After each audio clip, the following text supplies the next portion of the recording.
महिला बाल सुधारगृहातून 6 मुली यांनी पलायन केला होता. आता काय परिस्थिती आहे? नमस्कार. हिल लाईन पोलीस स्टेशन अंतर्गत सदरचं महिला बाल सुधारगृह आहे. त्याच्यातून 6 मुलींचं एक 15 दिवसापूर्वी पलायन झालं होतं. तर त्यामध्ये आपण एकूण 4 मुलींना जे आहे ते डिटेक्ट करायला आपल्याला यश आलेलं आहे आणि संबंधितांची रवानगी आहे ते बाल सुधारगृहाला आपण केलेली आहे. आणखी 2 मुलींचा शोध जो आहे तो सुरू आहे. सर, या मुली काय पडून गेल्या होत्या, काय सांगितलं जेव्हा? त्यांना राहण्याची तिथे इच्छा नव्हती, आईवडिलांकडे जाण्याची इच्छा होती. त्या अनुषंगाने त्या पळून गेलेल्या आहेत.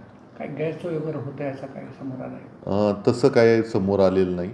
त्यांना घरची आठवण येत असल्या कारणाने त्या निघून गेलेल्या आहेत. तर या आधी 8 मुली भिंत ओलांडून गेल्या होत्या. त्या संदर्भात सुरक्षा यंत्रणेबाबत काय आपण हे केलं? त्याच्यामध्ये पूर्ण आपण वॉल कंपाऊंड CCTV जे आहेत ते संबंधित यंत्रणेने केलेले आहे आणि त्यात आणखी आपण सुरक्षा व्यवस्था वाढवण्याचा प्रयत्न करत आहोत.